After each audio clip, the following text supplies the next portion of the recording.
In this video, we're going to be discussing the central nervous system, the CNS, and this is the real reason that you need electricity, because the central nervous system runs on electricity, positive, negative ions. It is a battery operated system that relies on the electrical wavelengths in the universe. For instance, how does your radio know which station to go to? That always did make me wonder about that. But the different radio wavelengths are all on electrical impulses, and the station picks it up. The light rays, the rainbow, as you see the light filtering through the prism, because the light rays have a different length of ray, you see the different colored lights. Red has the longest ray, blue the shortest, which is why you can always see the red, yellow, and orange, or orange and yellow, whichever way that goes. But sometimes you never see the blue or the violet, because those rays are so short that your eye can't pick it up on the spectrum. The basic function of your central nervous system, and it's composed of your brain and spinal cord. That is everything. Your brain and your spinal cord. Within your spinal cord, you have two systems. You have a sympathetic nervous system called the SNS. And this system would race your heartbeat at 100,000 beats a minute. Okay, slight exaggeration there, but it would have a rope going super fast. The parasympathetic nervous system, on the other hand, would stop your heart. So these two systems work in sync to give you those 70 to 80 beats a minute. What happens when someone takes drugs, and we'll use speed as an example, when you take speed, it accelerates the parasympathetic nervous system, the one that would stop your heart, and you can have a heart attack because I'm now out of sync. This system that would race my heart at 1,000 beats a minute is free to do just that. I'm going to have tachycardia. If I take heroin, on the other hand, or a suppressant, and I slow down my racing system, this system becomes dominant and I just don't wake up. So almost all overdoses are accidental, and it's because they don't understand that I can't mess with the electrical impulses in my central nervous system. My sympathetic and parasympathetic are designed to work in sync to keep my breathing at the proper rate, my heart beating at the proper rate, and all my other sensations functioning like they're supposed to keep me on filter. Then we have the peripheral nervous system, and as cosmetology estheticians and such, this is the system that we actually study. These two are just there as the basis of everything, okay? But the peripheral nervous system is composed of your 12 pair of cranial nerves, and they're up here, okay? And my 31 pair of spinal accessory. So when you get to the state board and they ask you questions on the nerves, it's going to be the cranial nerves. This is where we're working with facials. This is where we work with our hair, usually. And then, of course, as a facial, you can massage the shoulders, chest, manicuring, of course, up the arm and the leg.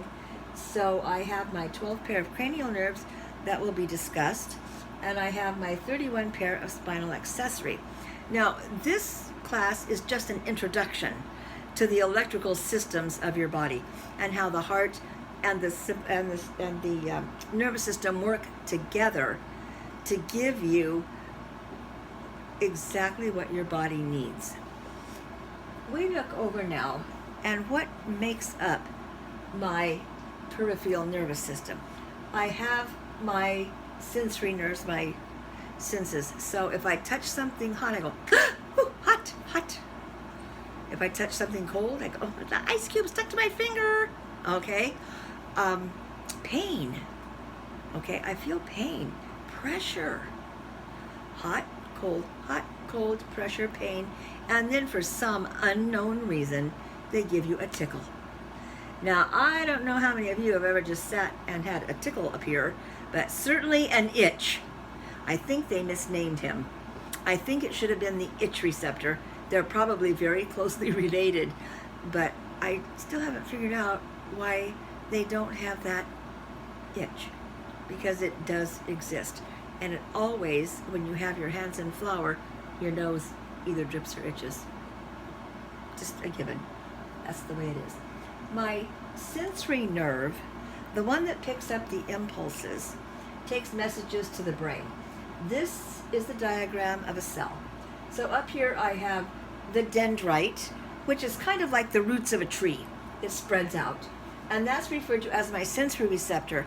And when I touch something hot, the sensory receptor for heat is activated. And it says hot. The message goes into the cell body. The cell body goes, you know what, you're right, that is hot. And then it comes out the axon. Now the axon tosses it to the next cell, and I have a nervous impulse on an afferent or sensory nerve taking the message, and it's either going to go to the brain or the spinal cord, whichever's closer. If I put something too hot in my mouth, straight to the brain, spit it out. If it's in my fingers, it's going to go straight to my spinal cord, because that's the path of least resistance. It's the closest, and it happens just like that. You don't say, this is hot, I think I need to move my finger. It would have been parchment by the time you did that. It's instantaneous how quickly these impulses are transferred. Between each cell, there's a place that's called a synapse. And the word synapse literally means the space between. So sometimes we get too much electricity going down this nerve fiber, and your eye will twitch, your lip will twitch, and sometimes your eyebrow twitches. I think we've all had that little twitch. And what's happening is the sensory receptor is overloaded. There's too much electricity. It's kind of like your circuit breaker shutting down in your house. It stops the flow of electricity. When you have a twitch, it's because the flow of electricity has stopped in that path, and the muscle twitches in response. Now, as it gets into either my brain or spinal cord, when it gets into my spinal cord, it flips over from a sensory nerve to a motor nerve. This is hot. Hot, hot, hot to the spinal cord. The spinal cord says, yes, hot. Move the finger, move the finger, move the finger, move the finger. Okay. Once again, it's just like that. If it took that long, we wouldn't have any fingers left after we burned them. What happens when I have too much electricity going into the spinal cord for that switch, that second synapse, where it switches from sensory to motor? When that happens, my body jerks.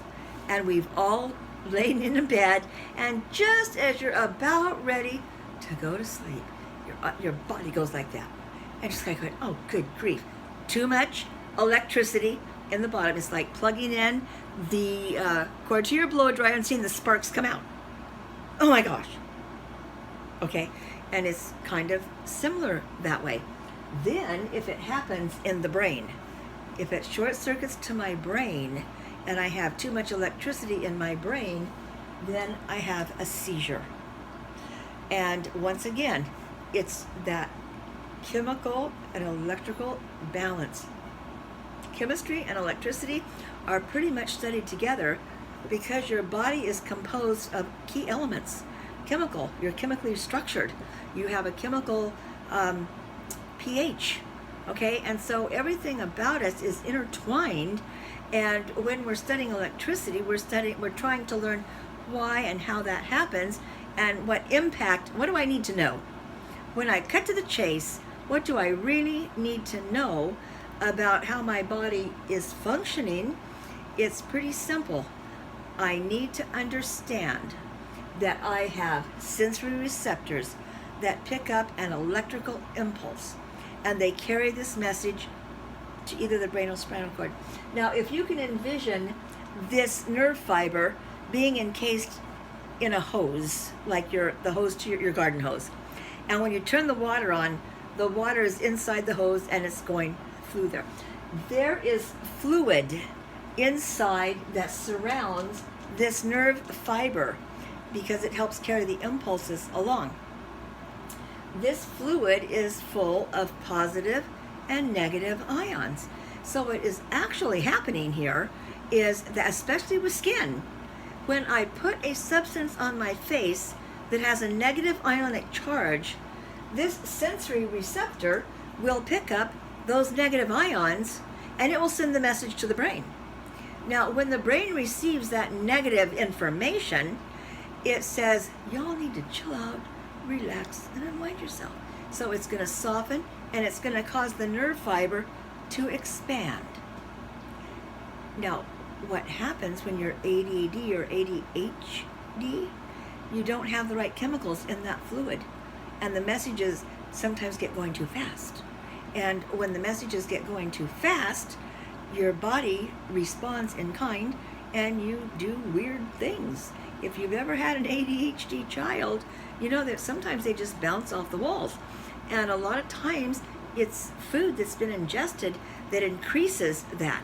So I need to be very careful with my surroundings, and especially with children, what I'm allowing them to eat, and I need to find out what their triggers are to help them. That's why the doctors sometimes prescribe medication.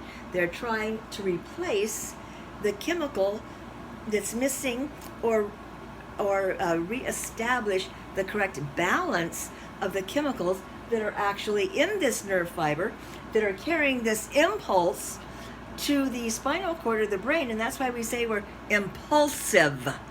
Those impulses make us impulsive and we do things. Then again, when it switches over, I have that same fluid bringing me back, and now if it's picked up negative, it comes back to the surface of the skin and it says it's negative. Relax, soften, and expand. Very similar to the pH scale and what alkalis do. If my sensory receptors in the skin pick up positive ions, as in a moisturizer or a toner, and I have the positive ions, then the positive ions are directed to the brain. The brain goes, yeah, that is positive. Y'all need to tighten down, close your doors, shut the windows, shut it down. Which, when it comes back this way, that's exactly what the skin does. The cells begin to constrict, okay, and they repel. That's why it's not a good idea to apply your toner before you moisturize, okay?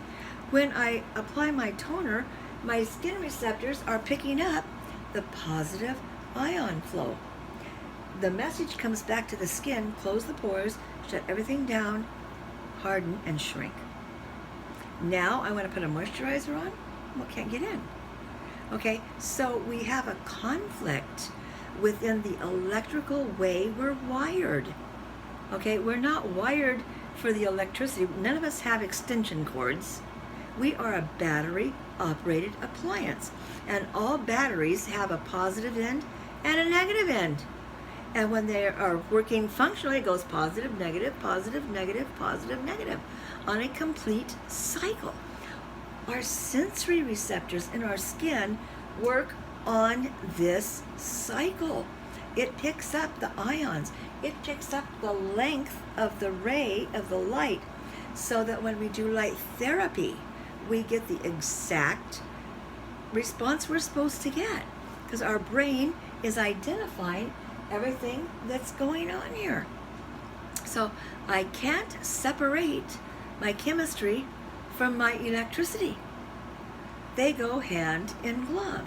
And I need to understand this basic principle, because when I start using my galvanic current, it produces positive and negative ions. So when my sensory receptors, okay, pick up those ions, then it enlarges everything because it's an electrical current. It's not a topically applied substance. It's electricity that's flowing through your client's body. And when it's negative, okay, it's picking up and it's causing these nerve fibers to expand. It's picking up a whole lot of negative ions. Now, it's not just your sensory receptors in the skin that do that. It's my heart, my brain, my arteries, veins, capillaries, muscles. My entire body is impacted by the galvanic current because the client has both, is in contact with both of those electrodes. And we'll really get into that on the week that we study the galvanic current. When I'm using the high frequency, okay, it's picking up the color of the ray, the color of the gas that's at the base of the electrode. It's emitting ozone gas, which is negatively charged, so the sensory receptors in my skin are picking up a negative response. So every treatment as an esthetician that you give is going to be based on your knowledge of the working part of the peripheral nervous system. This is why the state board says you need to know the specific nerves. The fifth cranial nerve is located at the temple. This is the major sensory nerve of the face. The sight that I see, the smell and the taste, any sensory response goes up here to number 5, fifth cranial.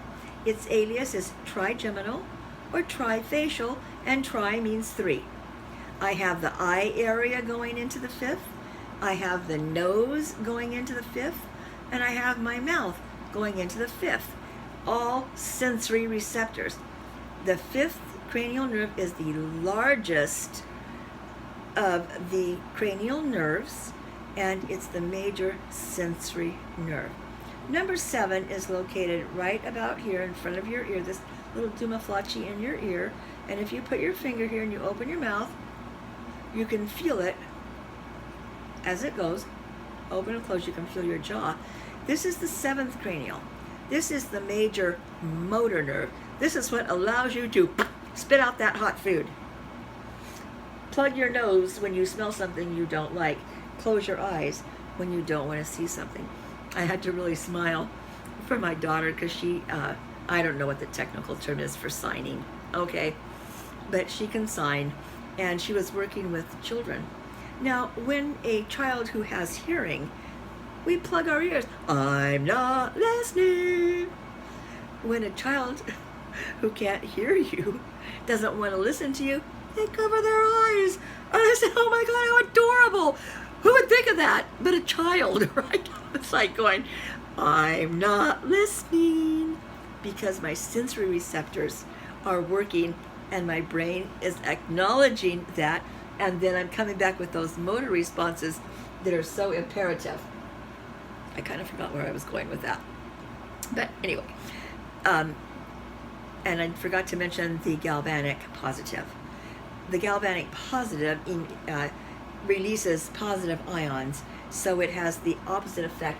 My sensory receptor is going to pick up the positive, and everything is going to shrink back down.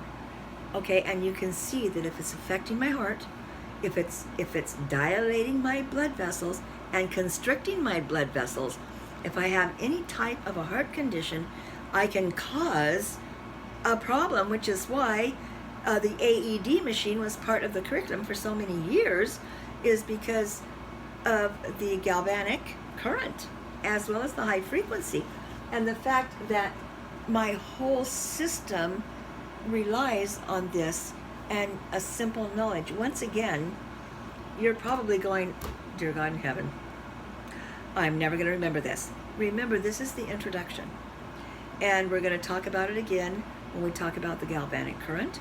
We're going to talk about it again when we do the high frequency current. When you move on through your classes in Cosmo 38, you'll be talking about the electricity with the galvanic and the high frequency.